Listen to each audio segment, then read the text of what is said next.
in a communique reached at the end of their historic Izumune meeting, held at the Presidential Hotel Enugu, the Southeast APC leaders have drawn a battle line with other political interests in the zone who are opposed to Tinubu's re-election. The motion endorsing President Tinubu for a second term was formally moved by former Senate President Pals Anyim Anyim and seconded by former Senate President Ken Nnamani, who described the decision as courageous and strategic. The APC leaders vowed that the zone would not be swayed into supporting any other presidential candidate and scattering the Southeast votes across multiple political parties.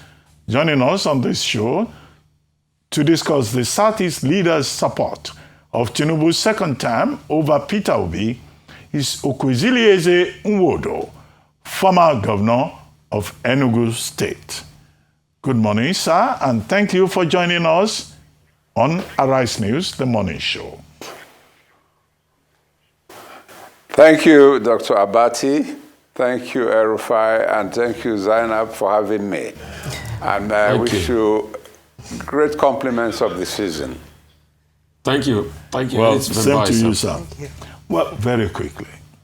It looks like the leaders of thought, the elite in the Southeast, have also joined this one-party APC dominance bandwagon, with the political elite coming together and saying, well, Southeast is for President Bola Ahmed Tinubu.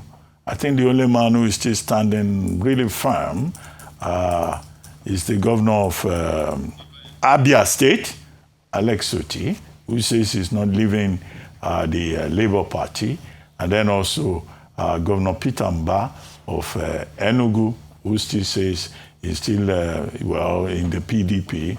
Abga, Professor Soludo in Anambra, says when it comes to presidential elections, in the Anambra will support President Bola Ahmed Tinubu.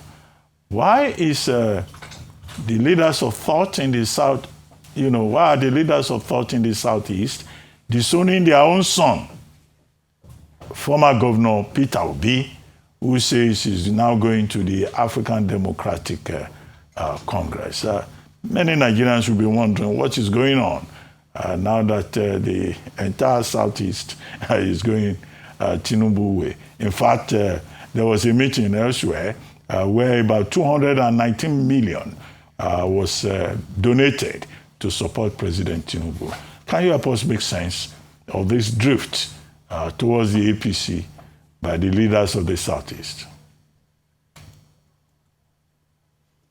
Thank you, Dr. Bati. I want to say that every politician has a reason for his action. I will not attempt to hold brief for any of our politicians in the Southeast who wishes to support the president for a re-election. We in the African Democratic Congress, we want to engage the current president of Nigeria and his party on issues, on their policies, on the efficacy of their execution of their policies and promises to the Nigerian people, and put this side by side with the candidates that we are supporting, former governor of Anambra State, Peter Obi, and the solutions he's putting on the table for Nigerians to make a choice. As you can see, the declaration of important politicians in the Southeast for the APC is not restricted to the Southeast. It's all over Nigeria. And many of us in this country are wondering what is the attraction for our governors in particular who are leaving their parties for the APC. We don't see the justification in the organization of the party APC. We don't see it in the performance of the central government, which is run by the APC. And people are wondering why we should be drifting to a one-party state, not based on ideology, not based on the performance of that party, but many cases, unexplained reasons, the reasons that have not convinced the Nigerian people or even people in their various states why their governors have moved. But as I said, it is the inalienable right of the governors to move, whether what they tell us are the reasons for their moving or there are other compelling reasons why they moved. Until they say so, we cannot begin to take them up on those. But I can tell you something. In the Southeast, our people have learnt to follow their conscience when it comes to voting in a general election.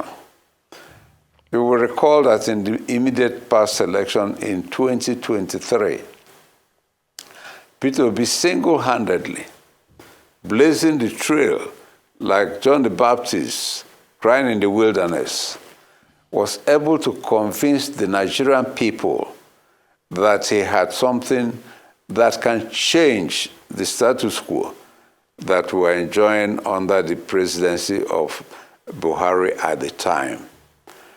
And many Nigerians believe that at the end of the day, he convinced more Nigerians and scored more votes in that election, but he was not declared the winner.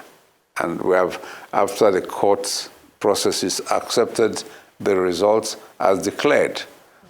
But what I want to emphasize is that in the Southeast, we had sitting governors who could not deliver their states and who even contested the election to go to the Senate. And they could not win those elections because of the tsunami of the obedient movement in the Southeast at that time. Today, that tsunami is more likely to sweep more viciously for the simple fact that our people and people all over Nigeria are living in poverty. Okay.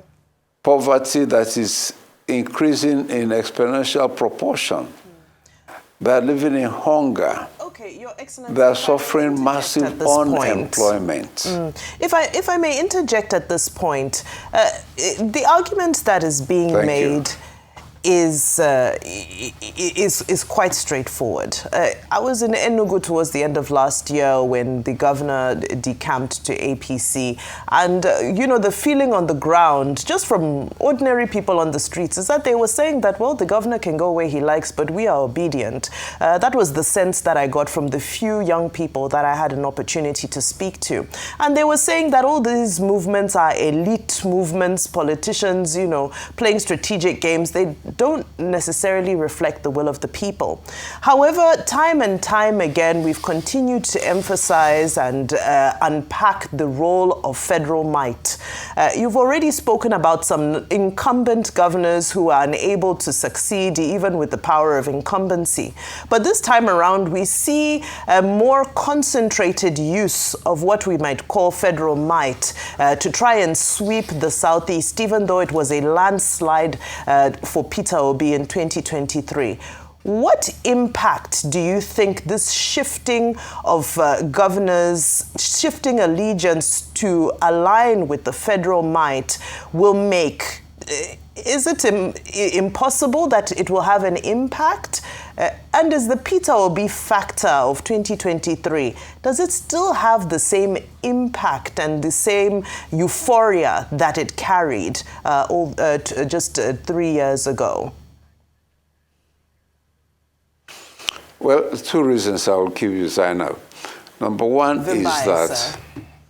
APC... Can you hear me? Yes, go ahead. Vimbaye is my name. Okay. Okay, Zambai, I'm sorry. I pronounced it wrongly. Now, if you go to Enugu State, let me start from where I come from. APC has not been a popular party in our state. PDP was.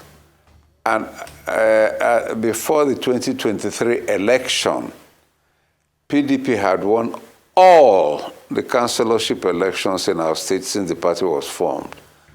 All the local government chambership election, all the state assembly elections, all the House of Representative elections, all the senatorial elections, all the governorship elections, and has cast majority votes for every presidential candidate of PDP in Nigeria. That was how powerful PDP was in Enugu State. But come 2023, and APC had a candidate for governorship in our state. The candidate in the entire state scored 14,000 votes. That was how unpopular it was. And it was not held by the Tsunami that even that popularity that PDP had was swept over by the obedient Tsunami. You know? And I can tell you, what you found on the streets at that time is even stronger today. People cannot find justification why important politicians are declaring for APC. Okay. If they can, they will join freely, happily. Okay. But in spite of what appears that APC is now a behemoth, unchallengeable, with federal might, with incumbency in third world politics, people are still anxious to do what they have to do to salvage their country, to have a better life for themselves and their children, and for posterity of Nigeria. Sir. Okay, sir. Good to see you. Happy New Year, sir. 2 questions quickly. Number 1. Thank you. Do these leaders that put themselves together and say they are speaking for the people of the Southeast, that they're endorsing President Tinubu, do they represent the hopes, aspirations, and yearnings of the people of the Southeast? That's question number 1. Question number 2. No matter how great plans are, as long as the new electoral laws and electoral reforms are not put in place, the 2027 election might even be worse than the 2023 elections. And that's a prediction. What's your take on that? 2 questions, sir. Thank you, Rufai. Now, on the first question, let me emphasize again and again. Any governor that is doing well in the Southeast, and we usually single out Enugu Governor Peter Mbah and Alex Uti of Abia State. Any governor that is doing well, under normal circumstances, and with a free and fair election, will normally get a second term.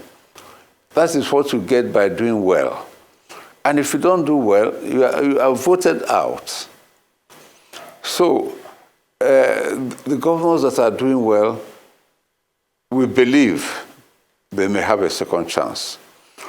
But when it comes to the presidential election, I doubt that those people that will vote in their governor that is doing well will vote in APC presidential candidates.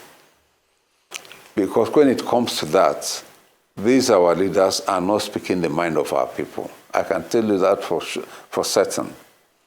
And it is an information you can gather on the streets, in the marketplace, anywhere you go. That is the natural feeling of the people. Unfortunately, since APC was formed, in the Southeast, it has never taken root. It has been seen as the government or the party that singles out the Southeast for oppression. 8 years of Buhari was quite difficult for our people. And the 2.5 years of Tinubu is even more difficult for our people.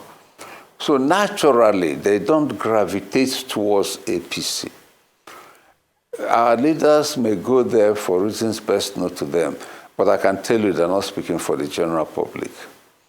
Now, when you come to the second question, it is a matter for all of us, both to put pressure on the National Assembly to make sure that the electoral reforms that will come out in the new bill meets our expectations, and that in the implementation, we will all open our eyes and defend our votes according to the Constitution and the electoral laws.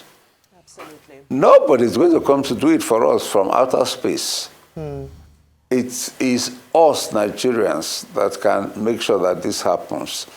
And this is what has happened in other climes where dictators have been uprooted, where oppressive governments have been changed. It is the people that do all of this. Absolutely. So we are calling on all Nigerians. If we are all saying that we are living under extreme hardship in this administration, all hands must be on deck to make sure we have a better government coming in 2027. That's it. That's it. On that profound note, of course, we continue to advocate to ensure that 2027, the vote is defended and the will of the people is reflected. We thank you so much for your time, former Governor of Enugu State, Your Excellency Nwodo, for your insights this morning.